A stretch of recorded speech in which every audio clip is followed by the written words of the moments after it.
Good morning students. आज नया topic हमारा method of expressing concentration of the solution. कोई भी सॉल्यूशन है उसमें कंसंट्रेशन क्या होता है सबसे पहले तो हम ये देखते हैं। ठीक है, we will define the concentration of a solution. तो जनरली जब भी आप सॉल्यूशन की बात करते हैं तो उसमें दो कंपोनेंट होते हैं, आपको पता है। एक सॉल्यूशन अगर लें तो उसमें दो कंपोनेंट होते हैं, सॉल्यूट प्लस सॉल्वेंट। ठीक है, सॉल्यूट किसे बोलते हैं? जो लेस अमाउंट में होता है, और जो सॉल्वेंट होता है जो ज़्यादा अमाउंट में होगा उसे हम क्या बोलेंगे? सॉल्वेंट बोलेंगे। तो इस पूरे आपके पास जो मिक्सचर है सॉल्यूशन और सॉल्यूट और सॉल्वेंट का, तो इसमें कंसंट्रेशन को आप कैसे डिफाइन करेंगे? ठीक है, तो कंसंट्रेशन होता है generally the amount of solute present in a particular solvent, या आप बोल सकते हैं amount of solute dissolve in a particular solvent is the concentration of the solution. ठीक है, इतना आप समझोगे। तो अगर ये आपको चीज़ समझ में आती तो हम देखेंगे जो कंसंट्रेशन है इसको हम अलग अलग टर्म्स में यहाँ पर डिफाइन कर सकते हैं, जो कि आपके कोर्स में होगा वही हम यहाँ पर पढ़ेंगे। ठीक है, जैसे हमने एक बार हम इसको देख लेते हैं। तो यहाँ पर हम डिफाइन कर रहे हैं सॉल्यूशन को। ठीक है, तो देखो यहाँ पर सॉल्यूशन है कंसंट्रेशन, या आप बोल सकते हैं ऑफ द सॉल्यूशन। ठीक है, concentration of the solution, the amount of a solute dissolve in a given quantity of the solvent is the concentration of the solution. ठीक है, इतना आपको समझ में आया। जैसे यहाँ पर ले रखा है, इसमें अभी सॉल्यूट है, रेड कलर में सॉल्यूट दिख रहा है आपको, और इसमें आप वाटर ऐड कर रहे हैं एज ए सॉल्वेंट, तो आपका यहाँ से क्या मिल रहा है? सॉल्यूशन ऑब्टेन हो रहा है। ठीक है, तो अब हम अलग अलग टर्म्स में इसको पढ़ेंगे। ठीक है, जैसे आप देख रहे हैं यहाँ पर कितने टर्म्स होते हैं कंसंट्रेशन को एक्सप्रेस करने के। नॉर्मलिटी होता है, ठीक है, नॉर्मलिटी। उसके अलावा आपके पास मोलैलिटी है, molarity, mole fraction, weight percentage, volume percentage, concentration in PPM, percentage concentration, concentration is gram per litre. ठीक है, जो हमने देखना है इस बार आपके कोर्स में जो है, तो वो है मोलैलिटी है आपके पास। ठीक है, मोलैलिटी है उसके, और उसके अलावा मोलैरिटी है, और मोल फ्रैक्शन है, और उसके अलावा वॉल्यूम परसेंट है, और कंसंट्रेशन इन पीपीएम है, और परसेंटेज कंसंट्रेशन भी है। ठीक है, तो ये हम सारे देखेंगे। ठीक है, वन बाय वन। तो इतना आपको समझ में आएगा कि कंसंट्रेशन क्या है, वही amount of solute present in a solvent, या आप बोल सकते हैं डिजॉल्व इन अ सॉल्वेंट। तो अब हम स्टार्ट करते हैं कुछ कंसंट्रेशन टर्म्स से।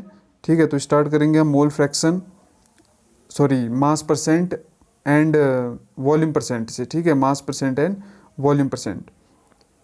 तो देख लेते हैं हम परसेंटेज बाय मास, या इसे हम क्या भी बोलते हैं? Mass percentage, mass percentage. ठीक है, तो अगर कोई सॉल्यूशन है वो दो कंपोनेंट्स मिलके बना हुआ है, ठीक है, जिसमें एक सॉल्यूट है, दूसरा क्या है? सॉल्वेंट है। तो उसमें एक पर्टिकुलर कंपोनेंट का अगर आप परसेंटेज बाय मास निकालना चाह रहे हैं या मास परसेंट निकालना चाह रहे हैं, तो आप क्या बोलेंगे? Mass of that component. या अगर आप सॉल्यूट को निकालना चाह रहे हैं, सॉल्यूट का मास परसेंट, तो mass of solute upon total mass of the solution into 100। तो इससे क्या आ जाएगा? परसेंटेज ऑफ सॉल्यूट आ जाएगा। ठीक है, मास परसेंटेज ऑफ सॉल्यूट। तो यहाँ पर आप दोनों कंपोनेंट्स के लिए निकाल सकते हैं, आप सॉल्वेंट के लिए भी निकाल सकते हैं और सॉल्यूट के लिए भी निकाल सकते हैं। अगर आपने सॉल्वेंट के लिए निकालना है तो सॉल्वेंट को के लिए निकालते वक्त आप क्या करेंगे? आप यहाँ पर mass of solvent upon mass of solution into 100। ठीक है, यानी कि mass of that component upon total mass of the solution into 100 से आपका क्या आ जाएगा? परसेंटेज बाय मास, या जिसे हमने अभी बोला था मास परसेंटेज। ठीक है, इसी तरह आप वॉल्यूम परसेंट भी निकाल सकते हैं, या परसेंटेज बाय वॉल्यूम। ठीक है, परसेंटेज बाय वॉल्यूम आप कैसे निकालेंगे? वही जिस कंपोनेंट का आपने निकालना है, जैसे आप सॉल्यूट और सॉल्वेंट से मिलके बना हुआ है सॉल्यूशन, तो आप उस कंपोनेंट का क्या निकाल सकते हैं? Volume percent. तो आप क्या बोलेंगे? Volume of solute upon volume of solution into 100। अब सॉल्यूट का निकालना है तो तभी आप उसका वॉल्यूम लिया था। अगर आपने सॉल्वेंट का वॉल्यूम परसेंट निकालना है तो volume of solvent upon volume of solution into 100, यानी कि जिस कंपोनेंट का आप निकाल रहे हो अपॉन टोटल का आप कर लेंगे, तो इंटू 100 कर लोगे, तो उससे क्या आ जाएगा? आपका वॉल्यूम परसेंट आ जाएगा। ठीक है, ये बहुत सिंपल है। जैसे आप परसेंटेज निकालना है वैसे ही आप इसको भी निकालते हैं। ठीक है, अब नेक्स्ट में बढ़ रहे हैं हम। फिर आता है आपका पार्ट्स पर मिलियन। ठीक है, पार्ट्स पर मिलियन, या पीपीएम इसको शॉर्ट में बोलते हैं। ठीक है, पार्ट्स पर मिलियन और पीपीएम। ठीक है, अब देखो जो पार्ट्स पर मिलियन होता है ये कहाँ पर यूज होता है, इसको आप पहले समझेंगे। ठीक है, जो पीपीएम, या जिसे हम पार्ट्स पर मिलियन बोलते हैं, तो इसका यूज़ होता है जब सॉल्यूट जो होता है काफ़ी माइन्यूट अमाउंट में होता है, या आप बोल सकते हो ट्रेस क्वांटिटी में होता है, ठीक है। तो उस केस में जो कंसंट्रेशन को आप एक्सप्रेस करते हैं वो पार्ट्स पर मिलियन में करते हैं, ठीक है। तो ये है क्या, ये आपका it is the parts of a component per million parts of the solution, यानी कि per million part of the solution में उस पर्टिकुलर कंपोनेंट का कितना पार्ट है, उसी को हम क्या बोलेंगे, उसी को हम बोलेंगे पार्ट्स पर मिलियन, ठीक है।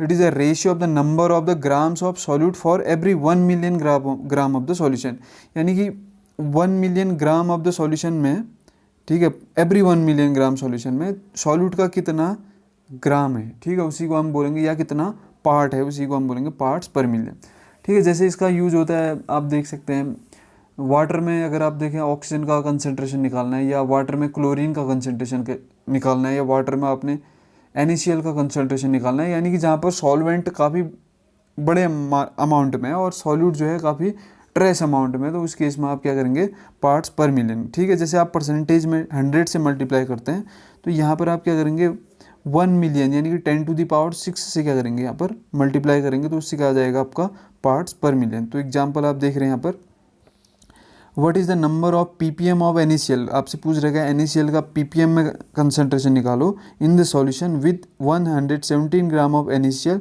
Dissolve in 500 ml of water. तो आपको NaCl का अमाउंट दिया हुआ है और वाटर का आपको क्या दिया हुआ है, वॉल्यूम दिया हुआ है, ठीक है। तो इसके लिए आप निकाल सकते हैं ppm equal to gram solute gram of solution into 10⁶। अब देखो यहाँ पर जो 116 ग्राम तो आपका क्या है, यहाँ पर सॉल्यूट का अमाउंट है, ठीक है, और 617 ग्राम जो है आपका वाटर है, ठीक है। यहाँ पर हम 500 ml तो बोला है, लेकिन हमें मास चाहिए होगा, ठीक है। तो हमने यहाँ पर 500 ml वाटर का जो मास निकाला वो निकाला हमने 617 ग्राम, ठीक है, किसी मेथड से, ठीक है। तो अभी इतना समझो, अभी एग्जांपल पर आप फोकस मत करो, आप सिर्फ ये देखो कि ये डेफिनेशन क्या है इसकी, ठीक है। तो ये इतना आ जाएगा सॉल्व करके, तो इसे हम क्या बोलेंगे, पार्ट्स पर मिलियन या ppm, ठीक है। तो इतना आपको क्लियर हुआ होगा। जो हम नेक्स्ट पढ़ेंगे इसमें मोलैरिटी पढ़ेंगे, उसके बाद मोलैलिटी पढ़ेंगे, ठीक है, और उसके अलावा मोल फ्रैक्शन हमने पढ़ना है इसमें। तो इतना तो आपको क्लियर हुआ होगा। तो अगली वीडियो में हम देखेंगे मोल फ्रैक्शन देखना है हमने, मोलैरिटी देखना है और उसके अलावा मोलैलिटी देखना है, ठीक है। तो इतना आप इसके क्वेश्चन करेंगे और इसको नोट्स के फॉर्म में आप फेयर कॉपी में नोट भी करेंगे, ठीक है। तो मिलते हैं अगली वीडियो में। Thank you, God bless you all.